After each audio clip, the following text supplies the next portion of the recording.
Find you doing well. We are continuing in our journey together, recognizing that we cannot be together, but does not mean that we are limited from connecting spiritually, emotionally, intellectually. And so, as we go through the Spark together, we're going to try to do this almost every day. And we've been talking a lot about the story and what that looks like, and recognizing there's a lot of material that we can cover that's outside of the story. If you are following along with us, we just finished chapter 11. We're going into chapter 12. That will be the focus of our worship service that's online this weekend. But today I want to focus on our daily lectionary reading. You can do a Google search through the Presbyterian Mission Agency that will show you whatever the daily readings are for each day. And so I was reading the morning psalm a little while back, and it's from Psalm chapter 5. And so I want to read the first part of it to start, and then we will conclude with the final part of Psalm chapter 5. So let us now listen with open ears and a soft heart as God speaks to us. Give ear to my word, O Lord. Give heed to my sign. Listen to the sound of my cry, my King and my God, for to you I pray. O Lord, in the morning you hear my voice. In the morning I plead my case to you and watch. In the morning, I recognize it's a little after 2 o'clock here on Wednesday afternoon, and we might think the morning is long gone, the day is halfway done, but I think there's something grander and bigger about the idea of the morning. The morning is when we are at the start of things, when we are at the beginning of things. There is a famous campaign slogan from the 80s saying it's morning in America. Well, it's morning in many ways in facing this pandemic individually, as a community, and certainly collectively across our neighborhoods and with our neighbors.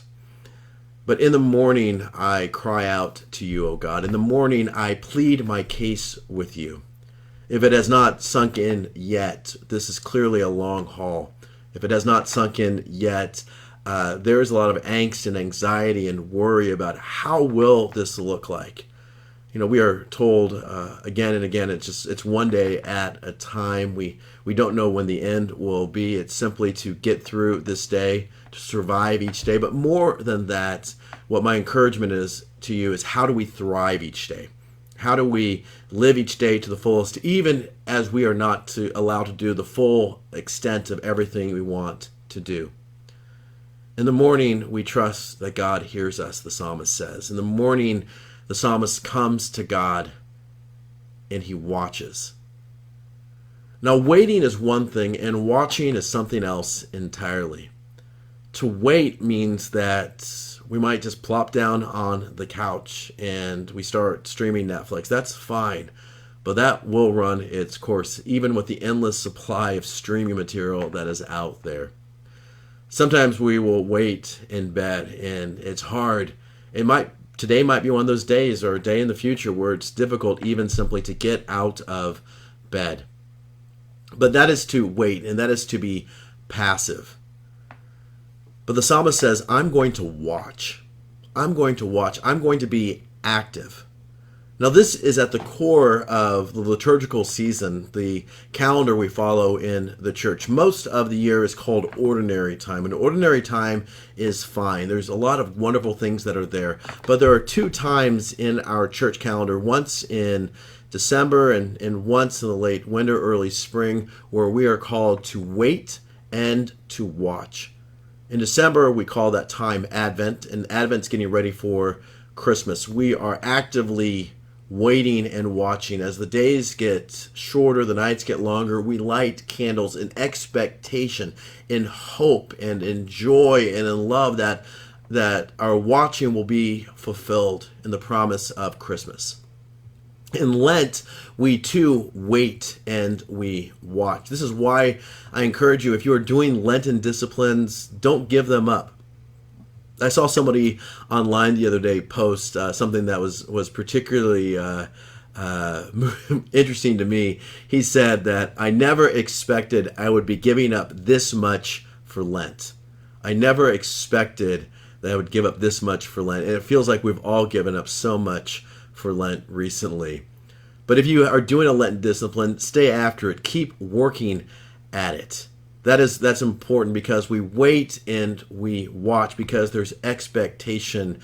As even right now, we're halfway through Lent. We are kind of hitting that turn at roughly about 20 days. We've been doing this as we make that turn towards Easter. Whether we'll be in person or it'll be virtual, we are together during this time and during Easter. But to wait and to watch, think about when there's a package that you are looking forward to. I think about the Wells Fargo wagon, is coming down, the old thing from the Music Man, and about the expectation of maybe oranges that are coming. But if you wait for a package, you are looking out, you're checking, is it come? Is it there? Has it been delivered? Maybe it's waiting and watching on a reunion with family or with friends, with loved ones, about the need, maybe it's virtually, the need simply to connect and know they are okay, to know that you are thinking about them. Maybe it's waiting on the return to normalcy, whatever that normalcy will be, wherever and whenever down the road that is going to happen. In a very real sense, friends, we are in a period of exile. The world that we know is no longer here. We are in a foreign land. We are strangers here because everything that is familiar, many of those things have been taken away. And the question that was for the Israelites who were in the exile in Babylon is, how are you going to live in a land that you are unfamiliar? How are you going to seek the welfare of the city where you live, the welfare of the community in the midst of all these changes? We are in a time of exile. And in fact, the normalcy we are looking forward to returning to is frankly not the same place that we left. It's not the same place that we had a month ago. It will be different because we are different. That's why we don't just wait. That's why we watch.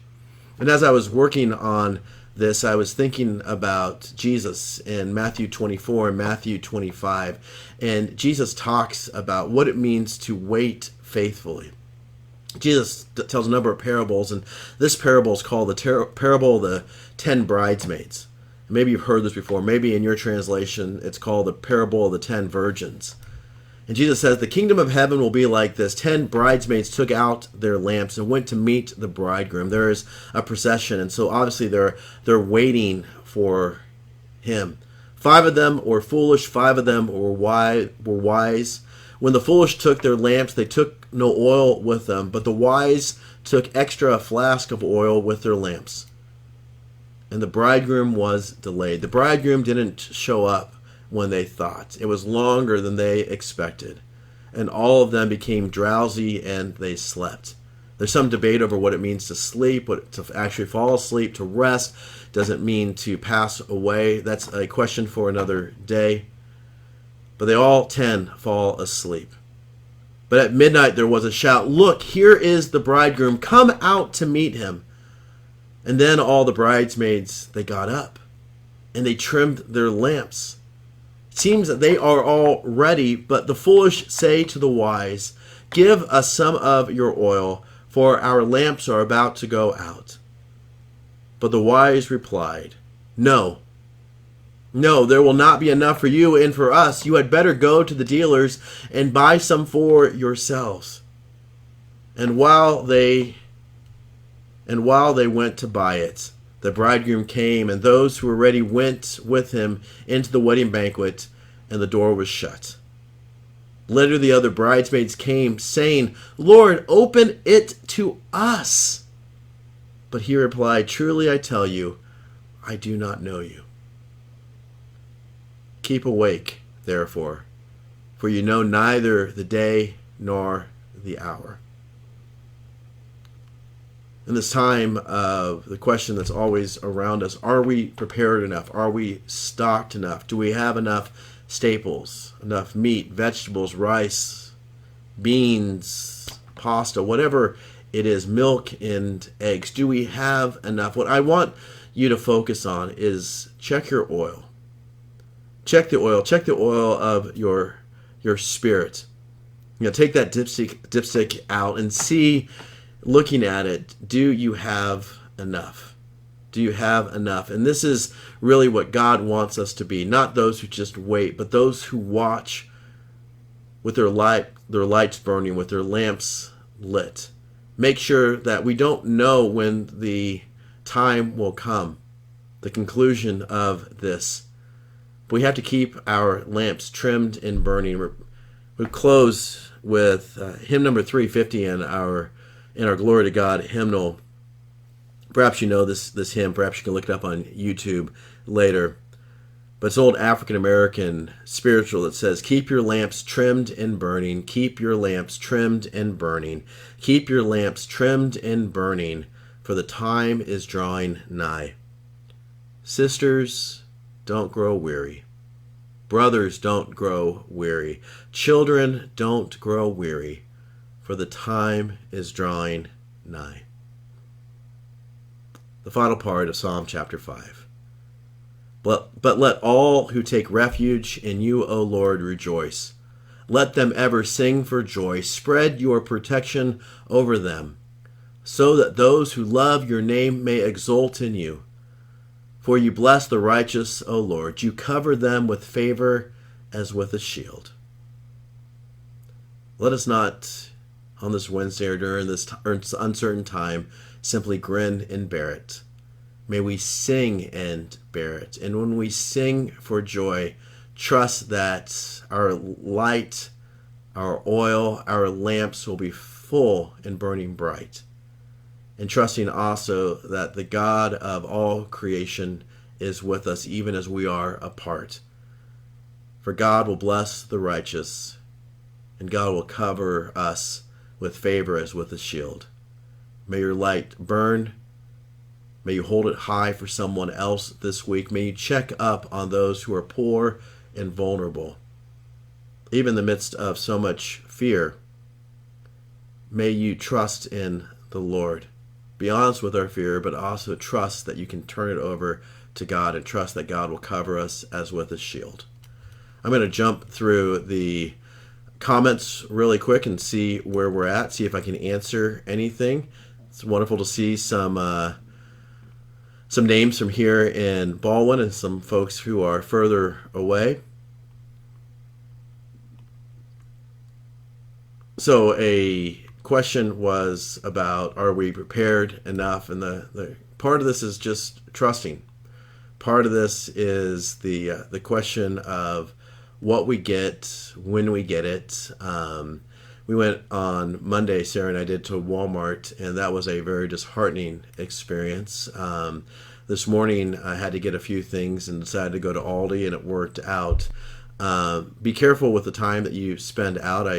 I left Aldi a little bit like a surgeon who's going in for surgery, just holding up his hands and making sure that I don't touch anything that I don't need to until I can get back to the hand sanitizer.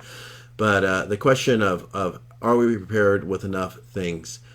At any point, if folks here in the congregation or in the larger West County community, if there are things that you need, contact us, and we will figure out a way, if we can, to get you those items at the grocery store, at the pharmacy.